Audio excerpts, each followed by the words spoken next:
Hello, everybody, and welcome to the Fall Line with KS and Company. I'm Dave Capron. I'm here with my buddy Angelo Ross. Hey, Angelo. Hi, Dave. And we also have Chris Erickson's here again.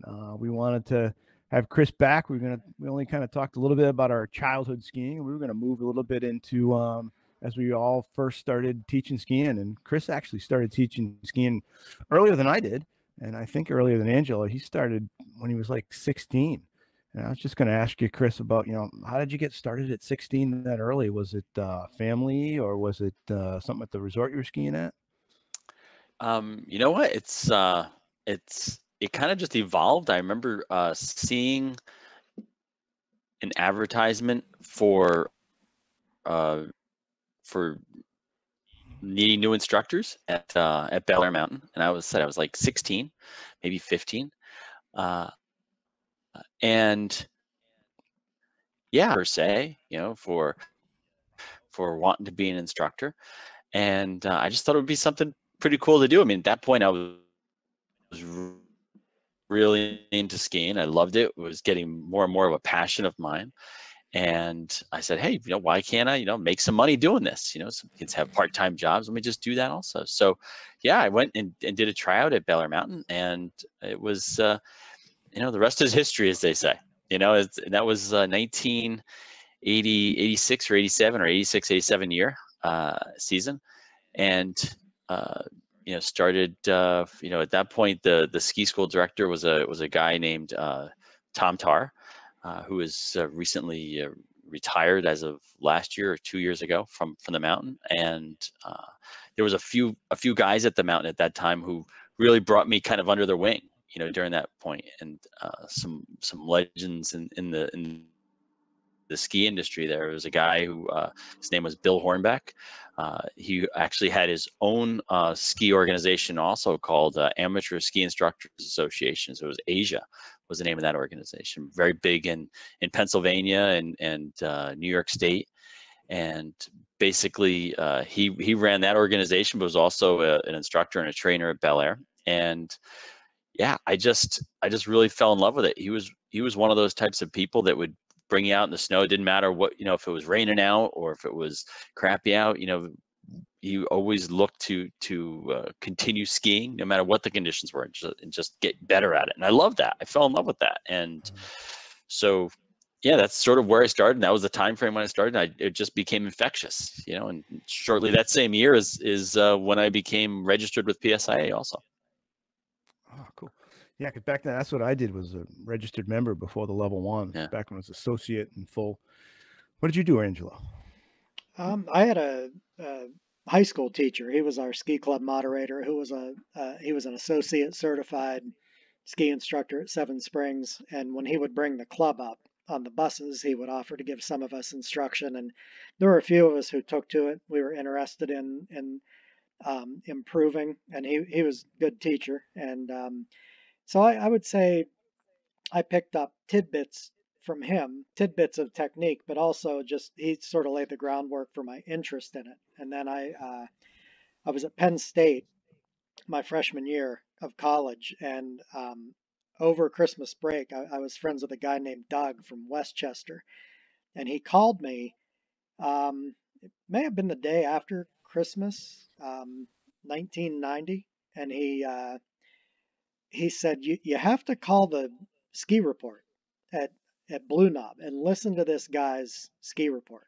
So I called 1-800 number. It was probably busy for an hour before I got through. And then this ski report comes on, and there was a guy there at the time. He's still around here, thankfully. His name's Ed Miller. He was the ski school director, really interesting, retired Navy submarine commander, just really cool guy. But he would he would write their ski report to different tunes. And when I called it that day, he had done their entire ski report to the night before Christmas. And the newspapers and the news channels in Pittsburgh would broadcast these reports because they were so unique and so interesting and entertaining. And I called my buddy Doug back, and I was like, that was crazy. And he said, they're hiring for ski instructors. Let's go check it out. So we went up on New Year's Eve day, 1990. So, you know, we tried out with Ed, got hired, and that was our first job. Blue Knob, appropriately named, it's just a windy, cold hill, you know. And I remember we had these Columbia Whirlybird parkas that were like 4 inches thick, and I'm like, why is this jacket so thick? And they were like, you'll see. And it, you know, and it was just frigid. But that was my introduction and my first time teaching. And then I didn't get registered, but I got certified in 1994. I had transferred schools and I was back home at that time, so I was working at Seven Springs. Drove down to Timberline, West Virginia, which is reopening this year, thankfully, because that's a great spot. And Steve Moore was my first examiner. Steve Moore was my introduction to PSIA. Nice. It's funny because my first introduction to PSIA was before I even was teaching skiing. My mom was kind of pushing me to do something towards the end of my college career. And I hadn't skied a lot through college with no money and just got married, was still in school. And my mom was like, you got to do this. So we owned a cross country center, the family did. So I think it was at a ski show. She had talked to Nat Putnam, was the president at that time. And I think he was up at Sunday River working there back then. That was back in, it was in the early 90s, like 91 and 91. And so he actually gave her his phone number, and then I you know, and so I called that. Actually, she made me call him, and I actually talked to Nat Putnam on the phone because, you know, I was giving my mother crap, kind of like, well, you got to get certified or something like that. I don't want to do that ski instruction thing, so I got to probably do all this stuff to do it. And then she's like, no, I talked to this guy, he's the president. And so yeah, I actually talked to Nat Putnam, and he kind of gave me the lowdown, and then I went to Gunstock in my senior year of college. That was actually right after talking with I think it was right after talking with Nat, and then went to them and got hired there for my first season in 91, and went from there. But yeah, so every time I go to Cannon now, and Nat's up at Cannon. Usually, I mean, he's crazy, he does everything. You'll see him, he'll be out in the parking lot in the morning parking cars. So whenever I drive into Cannon, that's what I'm looking for, and see Nat, and it always brings back that memory. It's like, yeah, I still see him today. He's parking my car at Cannon. That's the guy I called back in 91 to get started in PSI. It's kind of wild how it gets started. It's amazing how small of a world it is too, because I was on the board of directors for the Eastern Division of PSIA in the late 90s, mid and late 90s. And Nat was either president at the time or past president, but he was still involved with the board. And my early memory of him was he's from New Hampshire, right? And we were talking about accents, and he turned on this really heavy duty lobster dock worker fisherman accent. It was crazy. I really couldn't understand anything he was saying. But, and Chris, you mentioned the Asia, and we had an examiner for Asia at Seven Springs, a guy named Ernie Fagnelli, who was pretty heavily involved in that program. So it is cool though, and you know, and I'm sure you guys find the same thing. The more involved you are, the longer you're around, the more you realize how small of a world it really is. Absolutely. Yeah. So who was your first for your registration? Who did you have, Chris? Oh, that's great. So my registration clinic was, I remember that it was in March of whatever that 87 year was.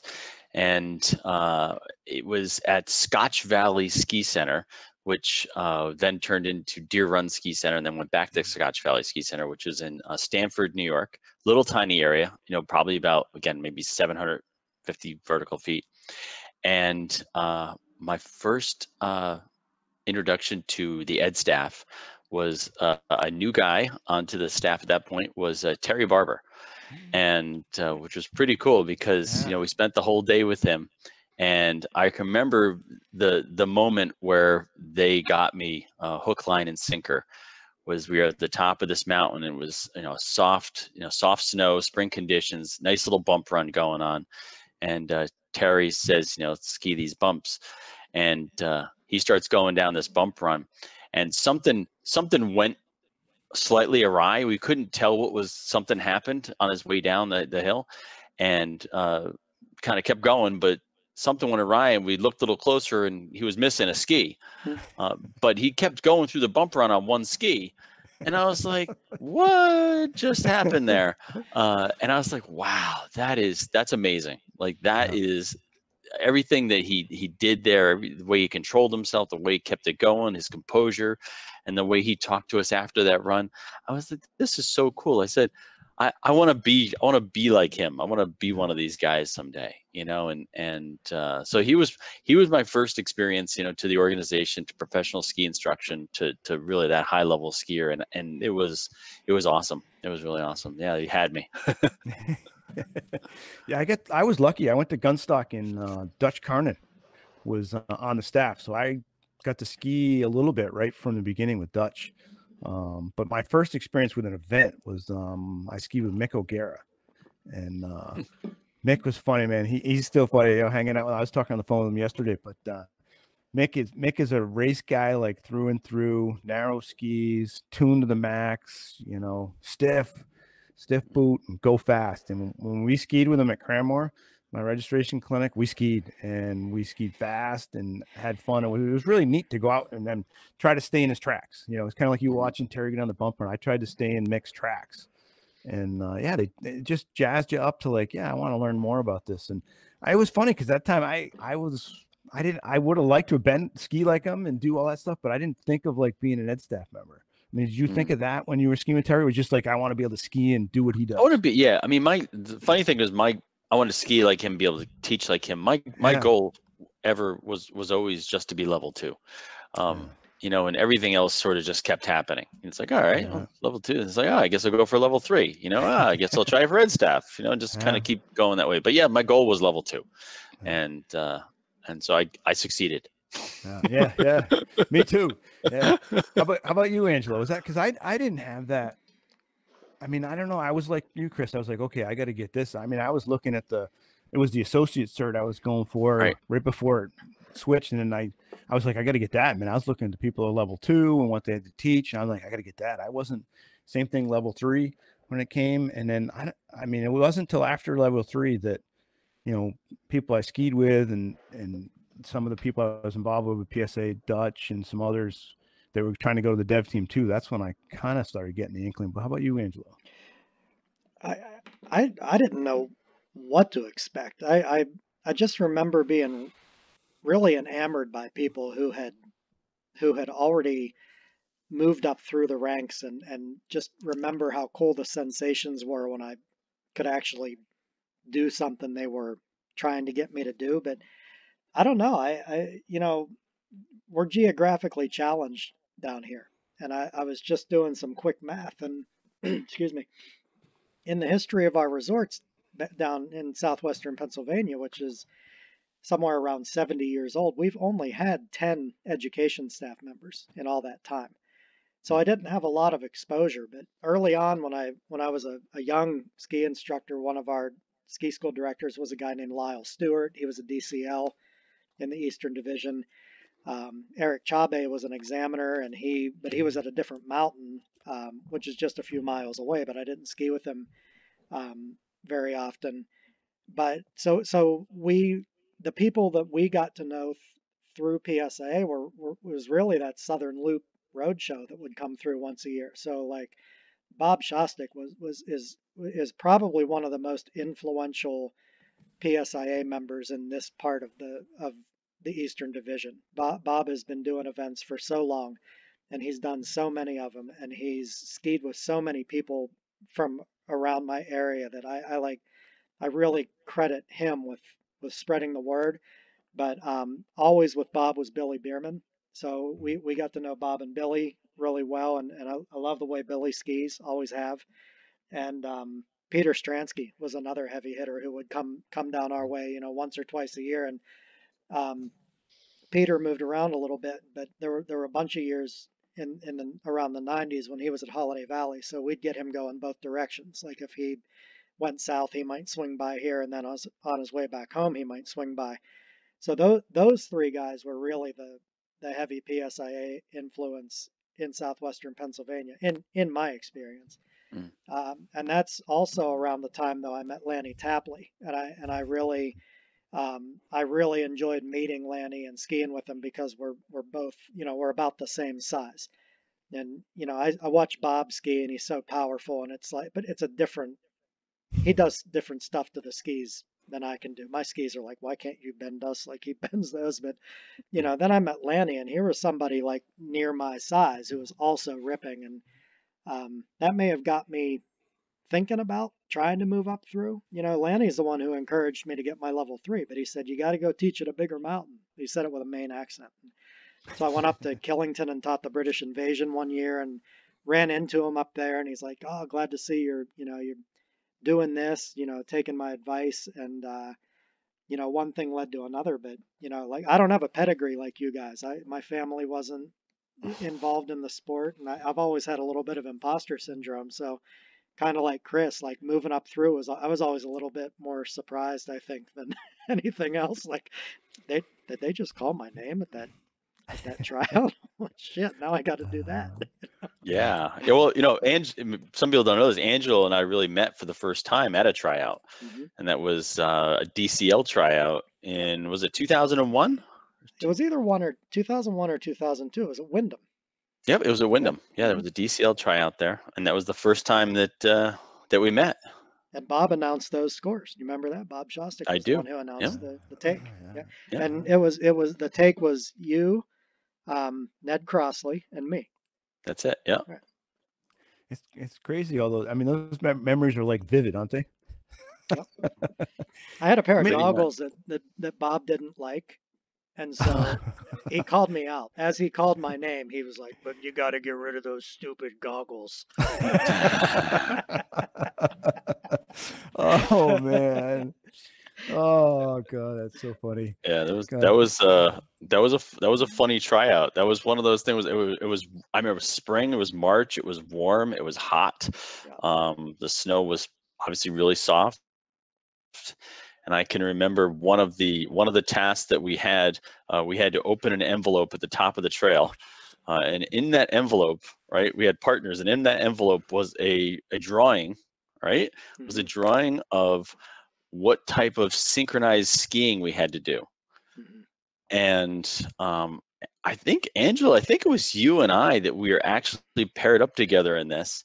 And it was sort of like a figure 8 type crisscrossing thing. But it actually, I can't believe I remember this actually. I think we had to click our poles against each other as we were going down the hill. As we passed. As we were passing each other, we had to click them back and forth. And all the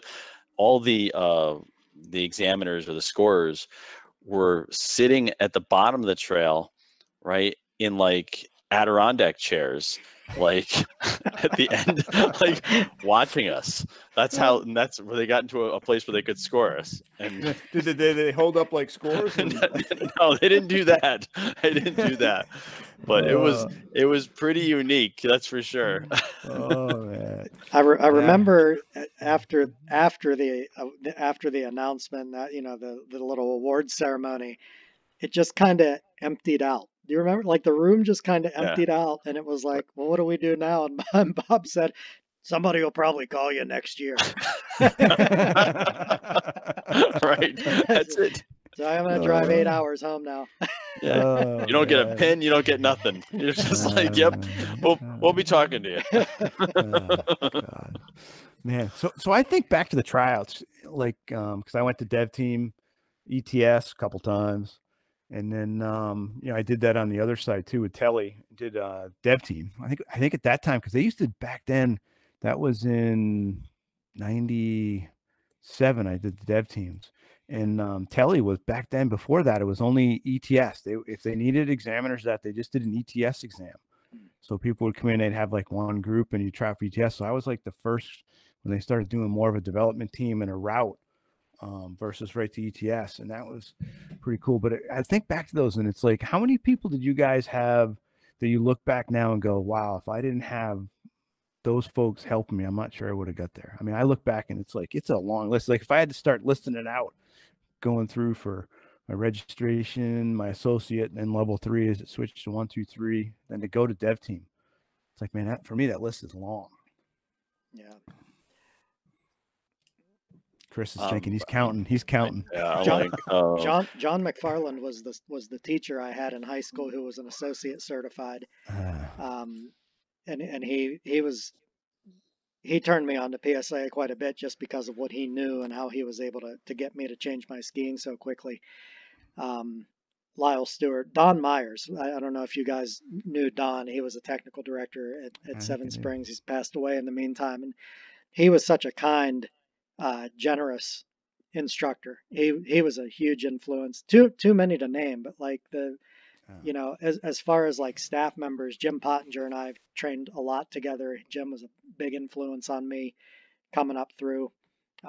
Eric Chabe, Bobby Kubin, and then just that traveling crew. And then short of seeing Bob and Billy and Pete Stransky, like I had to go on the road. So kind of like whoever I met, on those road trips, Allison Cummings,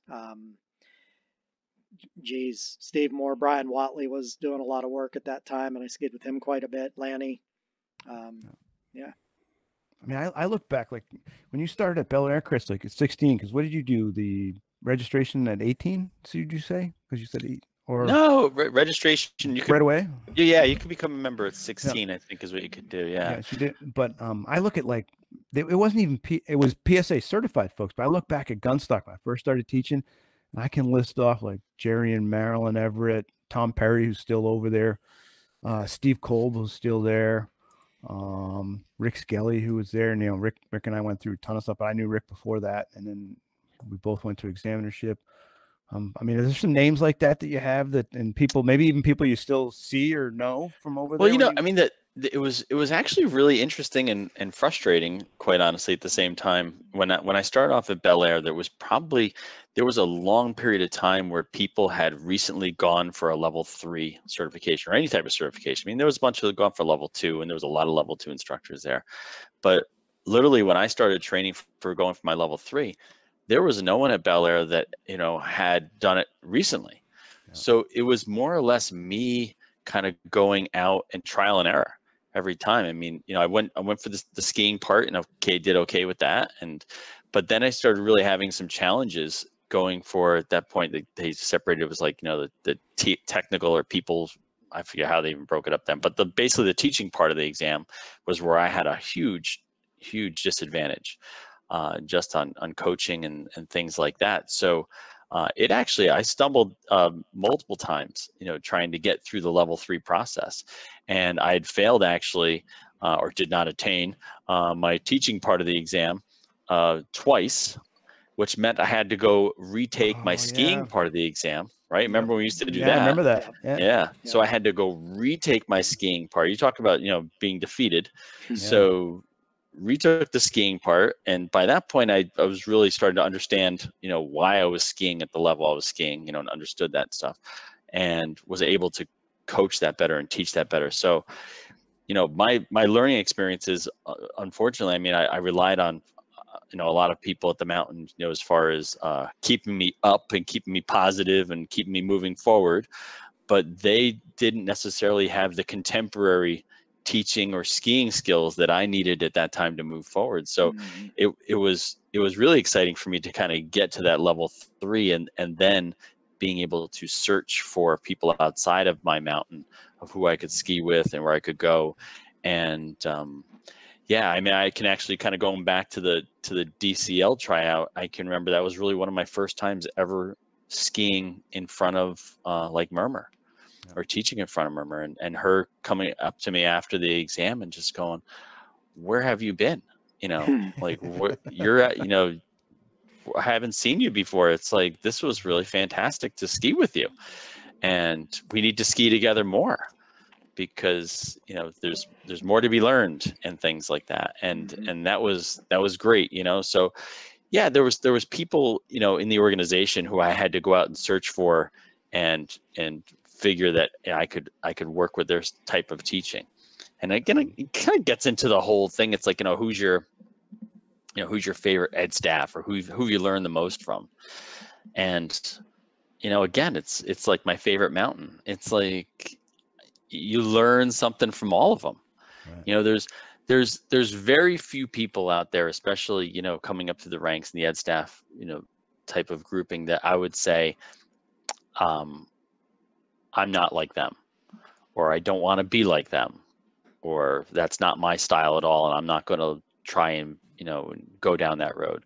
But for sure, there's qualities that I see in all sorts of different presentations or technique, or their people skills or teaching skills, that I say, oh boy, I'm going to do R&D on that, the rip off and duplicate, and I'm going to use that because that's something that will fit nicely into kind of my own shell, my own development.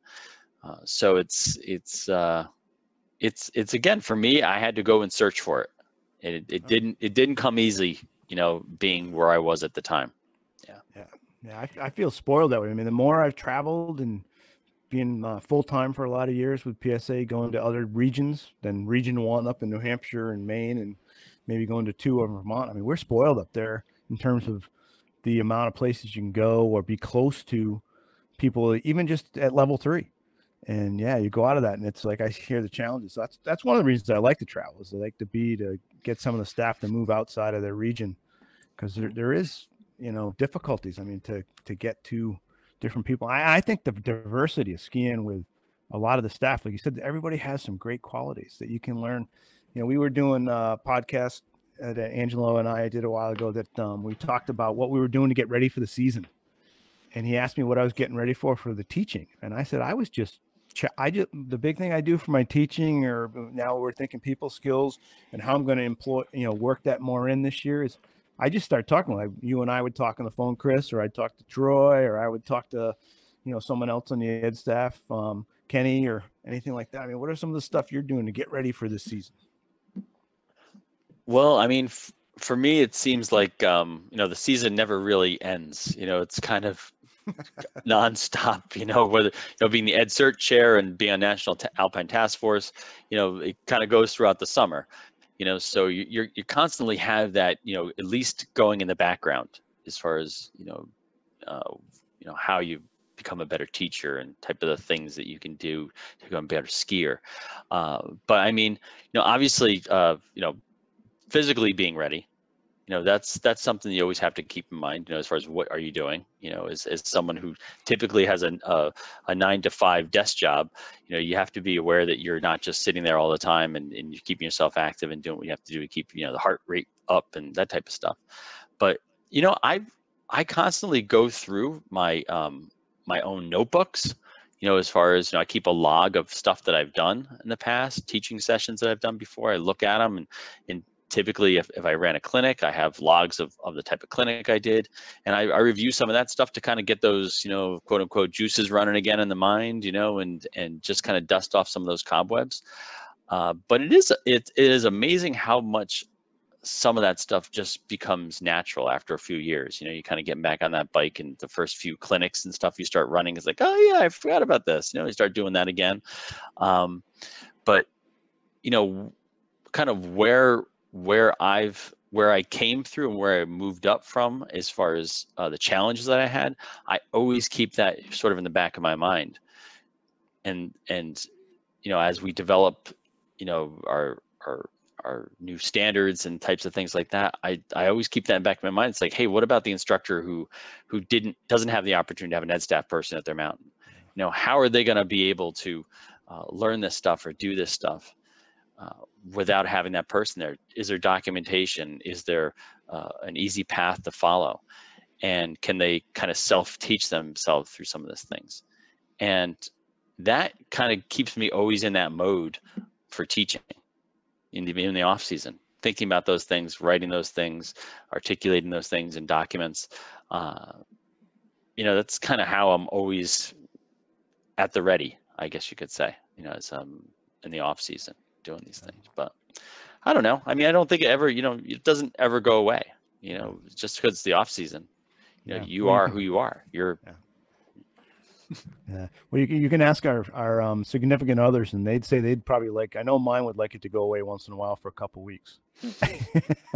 Well, we used to have the rule, the date. There was a date that I wasn't allowed to start talking about skiing from, and all of a sudden she'd be like, "What are you doing?" Like, what do you mean, what am I doing? It's not October 1st yet. why are you talking about skiing? I'm like, well, I don't know. And she's basically given up on that now. It's like, I'm sorry. I just get the look now, or I'm doing something and she'll look over and just shakes her head and walks away. She knows I'm thinking about it, or I'm on the phone talking about it with somebody, just, and grumbles and takes off. Yeah. That battle, I guess they've given up. They know they've lost, but we still get beat up on. I know I get beat up on it. Oh man. So when you think of something that kind of hits home, what's the coolest thing for you, being kind of the candidate, if you want to look at that, being the member of PSA? What's one of the coolest experiences coming through the process? It doesn't have to be an exam, just be an event, or even just something that, like, I probably would have never experienced this or had this kind of contact if I didn't become a member. You asking that to me or Angelo? Both of you. I know Angelo will have something he's thinking too. Of course I'm going to ask Angelo. I think that the coolest thing, about being part of the organization is just part of that, being part of the organization, being part of the teamwork, the group, the camaraderie that starts happening. You're out on the hill, and it's awesome to have some, aha moment, or that thing that your ed staff person says to you and just makes a change instantaneously in whatever you're doing. But then it's just not about being on the hill, it's about afterwards. Yeah, absolutely, the après part of being part of membership is really cool. And I think it's only gotten better recently, even as far as just all the other stuff that's offered to people, all these, even these webinars and things that we're doing, is something that people can access and get more education for themselves, and kind of hone in on their craft by not even being on the hill, just and that's something that in the past few years has really, really, jumped and made it to the next level. So I think that's something you get cool from being a member. No. I mean, what do you think, Angelo? I know the man in the dark over there probably has something definite. You like that mood lighting? You like that? Yeah, I like that. I like that mood lighting. Yeah, but before I answer, I definitely want to bookmark and come back to that unsuccessful exam or tryout attempts. I'd like to hear those stories. But like, as you asked about an experience, it sounds corny. Like, this organization has changed my entire life, and it took me from a place where a handful of years ago I was unhappy, and brought me to a place where now I'm happy. I was a public school teacher for 20 years, and it changed over the course of the years. And my last few years in that setting, I was very unhappy, and I love to teach, and I like to learn, and I like to be involved with education. But in my experience, what was happening there wasn't education anymore. And then at the very same time, I'm looking on, you look on Facebook, and I would see, education staff members from the Eastern Division who I know, and they'd be posting these great pictures, and I'm miserable in a concrete block building, and I'm looking at these pictures of these guys out in the sun, and people I know from the national team are out skiing, and I'm like, you know what, I want a piece of that.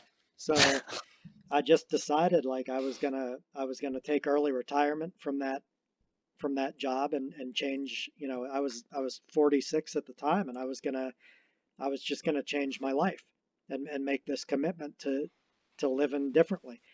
I reached out to a few people I knew. Kathy Brennan I was on the dev team at the time, and I didn't feel like if I stayed in a full-time job I was going to be able to make ETS. And the evidence of that was my first ETS tryout, which was a disaster. So I was at this place where I felt like if I was going to continue to progress, I had to commit more. So I reached out to some folks, and Kathy was one of them, and just asked for advice. And then I learned Kathy's story, which was, similar to mine, and another amazing story that you hear. But when I finally made the decision to leave public ed and shift gears to on snow ed, I called Jeb Boyd because I decided I was going to go to National Academy that year. I'd been a member since the early 90s, and I had never been to National Academy. And I'm like, you know what? I'm going this year. So I called Jeb and I asked him if I could ski with him. Didn't really know him that well at the time. So I went to Big Sky and I skied with him for 6 days, a 6-day event that year. And then the next December, which is just a few months later, I skied with him for a week at Pro Jam. And I told him straight up, this is preparation to get me ready for ETS. And then that following National Academy, I skied with his group again. So one of the best experiences for me was in that 1 year chunk of time. You know, I changed my entire work life, right? But I had the opportunity to ski with him. I think it worked out to be like 19 full days in one calendar year. It changed everything about the way I do this job. It changed the way I ski. It changed the way I think about relating to people. It changed my expectations, coaching myself, to my own development, and it changed the way I teach and coach. It was just transformative. And so it wasn't one particular event that was the singular like awesome event, but it was that 1 year chunk of my life when so many things changed because of being involved in this organization. Well, you know, Chris and I were laughing. I'm wondering if he was laughing at the same thing I was when you were talking about the pictures being posted and you're in that cement block room. Because up until the last few weeks, you know, I haven't been a Facebook kind of guy, but I know Chris definitely got some things posted on text to him about when he's sitting in the office Monday to Friday. I would always send some photos during the winter. Yeah, it's definitely cruel when you guys are out on the hill. Except the few times while you're standing out there talking and talking and talking. That's what you do. You stand on the side of the hill and you talk, and then it's like 10 below zero, and your feet are cold. And I'll send you a selfie of me sitting at my desk with my feet nice and warm. You know, I can't remember where it was. It was last winter. It was somewhere freezing. I had sent you pictures the week before. It was like blue sky, beautiful. It was awesome snow. And I don't know, it must have been like 10 below wind chill. I can't remember where it was, but you were sending me pictures from the office going, hey, you warm today? How you doing? How many people have frozen to death in your clinics there? Oh, man, it was.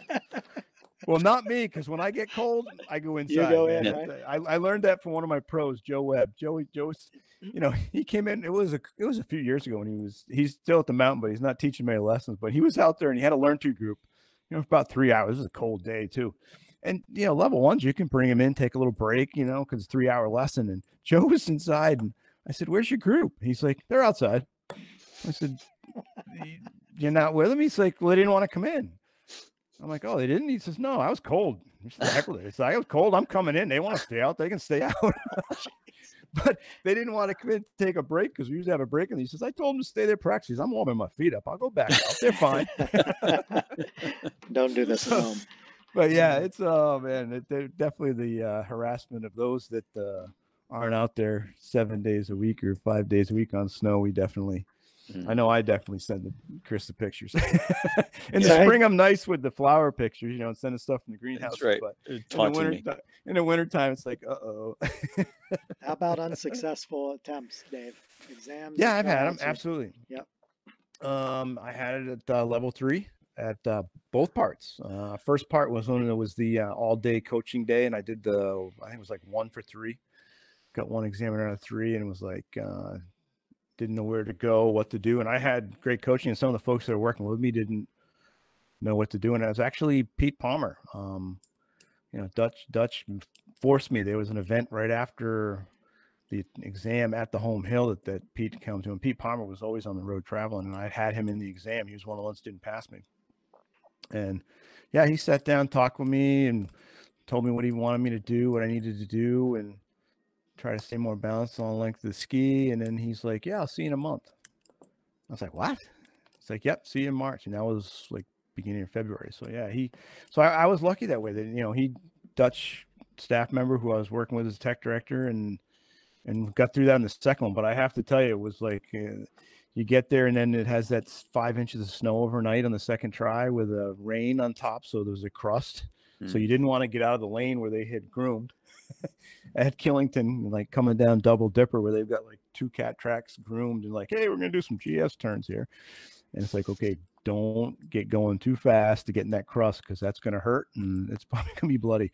But yeah, it was, and it was leaning on people like that. And I was lucky, where Chris said he had to do a lot of that. I was very lucky. And then teaching part was the same way. When I didn't make it there, came back and, retool.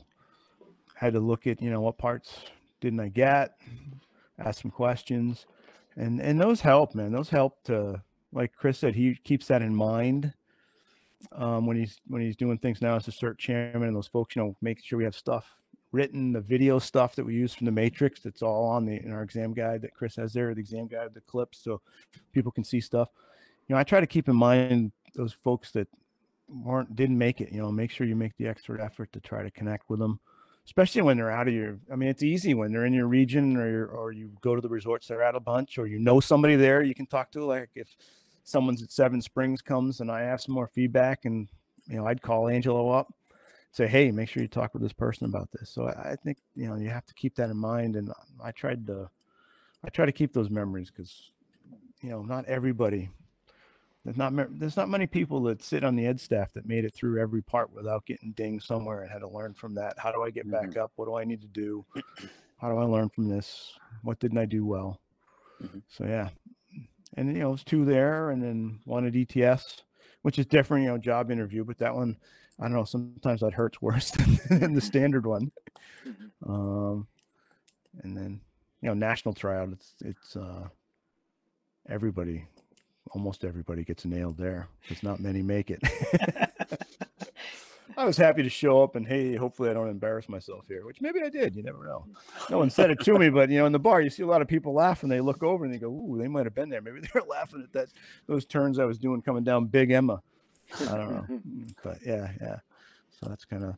But so hey, that was great. I think we'll have to do some more of that, Angelo, though, in terms of the chatting about the things that weren't successful, because people have a hard time with that. People in a lot of different ways. Sometimes it's just the information, trying to get the info to be able to know what to need to do to get through. And some it's that emotional side of, I mean, it's crushing to put so much effort in. And like you said, Chris, you had to do so much on your own, and then to get crushed, it's like, it's the effort and time they put in. I know we all take it personally. We take it because we put so much into it that you've got to, so that's a whole conversation. Yeah, but absolutely.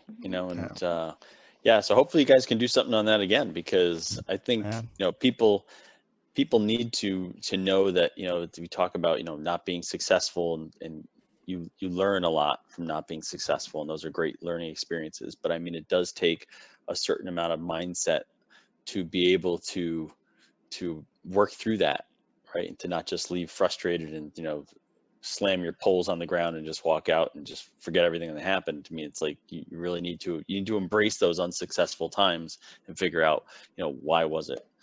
Why did it happen? What can I do to improve that next time? So, yeah. Awesome. Chris, thanks for joining us again the second time. Hopefully we can have you back more. Angelo, it's always a pleasure, man. Every time. Thanks everybody for tuning into the Fall Line with KS and Company. And we'll hopefully see you guys on the slope soon.